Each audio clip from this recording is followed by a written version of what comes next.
আজকে হলো শুক্রবার, জুম্মার দিন। মসজিদে যাইতাছি নামাজ পড়ার জন্য। আসসালামু আলাইকুম বন্ধুরা, তোমরা সবাই কেমন আছো? আশা করি ভালো আছো। আল্লাহর রহমতে আমিও অনেক ভালো আছি। বাসা থেকে বাইরে নামাজে যাওয়ার সময় দেখা হইলো বাদনের সাথে। তো দুইজনে হাঁটতে হাঁটতে একসাথে কথা কইতে কইতে চাইতেছি গা চৌরাস্তার মসজিদে। যেহেতু আজকে শুক্রবার, তাই রাস্তায় গাড়ি ঘোড়া চলাচল খুবই কম। আর আমরা সবসময় চৌরাস্তার মসজিদে নামাজ পড়ি, তো মসজিদে আইসা পড়ছি। তো নামাজটা পড়ে তারপরে ভিডিও কন্টিনিউ করি।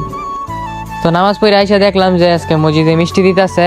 মিষ্টি দেওয়ারই কথা, কালকেই কথা হয়েছে যে আজকে মসজিদে মিষ্টি দিব পুরো 2500-এর সব জায়গায়। আমাদের মসজিদেও মিষ্টি দিচ্ছে, কিন্তু আমরা দুই আল্লাহর বান্দায় একজনও মিষ্টি লই নাই। আমরা একবারে বাসায় যেয়ে খাওয়া দাওয়া করবো। খাওয়া দাওয়ার পর আমি আইলাম আমাদের পাইলট স্কুলে। আইসা দেখলাম যে আমাদের মডেল স্কুলের দেয়ালের মধ্যে ছবি আঁকতেছে, আর পাইলট স্কুলের দেয়ালের মধ্যে আরো আগেই ছবি আঁকা রাখছে। শুধু এই জায়গায় না, 2500-এর আর অনেকগুলা জায়গার মধ্যে অনেক কিছু আঁকা হয়েছে 5ই আগস্টের আগে, এবং 5ই আগস্ট যা হয়েছে এই সব কিছুই দেয়ালের মধ্যে ছবির মাধ্যমে তুলে ধরা হয়েছে। তো আমি মাঠে আইসা তামিমরে ফোন দিলাম, তামিমে আইলো। আর রাহিমরাও ফোন দিছি, রাহিমে আইতাছে। রাহিমের একটু দেরি হইব, তাই ভাবলাম আমরা একটু স্টেডিয়ামের উপরে যাই বই। তো এই যে এইটা হইলো আমগো 2500-এর সবচেয়ে বড় মসজিদ, পুরো 2500 থানার মধ্যে সবচেয়ে বড় মসজিদ। এটা নতুন করা হয়েছে, আর মসজিদটা খুবই সুন্দর। এখনো উদ্বোধন হয়নি, আর কেউ ভিতরেও যায় নাই। যারা এই মসজিদে কাজ করতেছে শুধু তারাই মসজিদের ভিতরে গেছে। আমরা এখন এই স্টেডিয়ামের উপর বসে রয়েছি, আর মাঠের মধ্যে খেলা হইতাছে, ফুটবল খেলা। আমরা বসে বসে খেলা দেখতাছি। এমনিতে আমাদের এই মাঠে প্রতিদিন বিকালে প্র্যাকটিস করা হয়।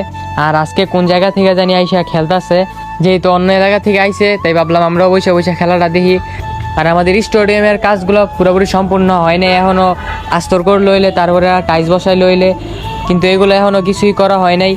শুধু মসজিদটা কমপ্লিট হয়েছে, মসজিদের আর টুকটাক কিছু কাজ আছে, এগুলো করলেই সব কমপ্লিট। আর মসজিদটা দূরে থেকে অনেক সুন্দর দেখা যায়। এখন আমরা যাইতেছি বাইপাস রাস্তার দিকে।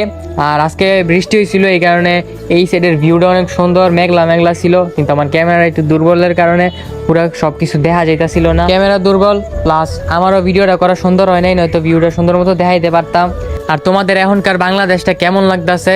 যদি ভালো লাগে কমেন্ট একটু বইলা যায়। আমাদের কাছে এখনকার বাংলাদেশটা খুবই ভালো লাগতেছে। তো বাইপাসের মধ্যে আইসা দেখি যে আগের তুলনায় মানুষ আজকে খুবই কম, এত একটা মানুষ নেই। কিন্তু অন্য টাইমে বিকেলে অনেক মানুষ থাকে বাইপাসের মধ্যে, আর অনেক গাড়ি ঘোড়া চলে।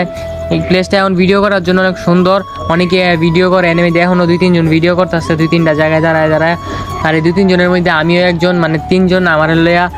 এইদিকে তামিমে আর রাহিমে দুষ্টামি করতেছে। তামিমে রাহিমের গেঞ্জি টাইনা বড় করে লাইতেছে। রাহিমে মনে হয় গেঞ্জিটা নিয়ে ফুটানি করছে, এই কারণে আর গেঞ্জি টাইনা বড় করে দিতেছে। অনেকক্ষণ টানাটানি করছে, দেখে গেঞ্জির যেই জায়গায় ধরছিল এই জায়গাটা হুদা বড় হয়ে গেছে, আর সব জায়গায় ঠিক আছে। গেঞ্জির একটা সাইড বড় বানায় লাইছে। এখন আমরা বাইপাস দিয়ে হাঁটতে হাঁটতে যাইতেছি ব্রিজের মধ্যে একটু যাই বয়ে থাকবো। আজকে যেহেতু বৃষ্টির দিন, এই কারণে একটু একটু বাতাস পাইতাছি, হালকা হালকা, বেশি একটা না, হালকা বাতাস। তাও আবার ব্রিজে আসার পর একটু একটু বাতাস লাগতেছে। আর বাইপাসের সবচেয়ে ভয়ানক রাস্তাটি হইলো এই ব্রিজ। এই ব্রিজের কারণে ভালো টানের গাড়িও স্লো করে লাইতে হয়, অনেক জোরে জোরে টাইন নাইলেও এই ব্রিজের মধ্যে স্লো করতে হয় যদি বিপরীত পাশে থেকে গাড়ি আসে। কারণ এই ব্রিজটা খুবই ছোট, একটা গাড়ি ঢুকলে আরেকটা গাড়ি ঢুকার জায়গা থাকে না। তো বিপরীত পাশে থেকে গাড়ি আসলে গাড়ি স্লো করতে হয়।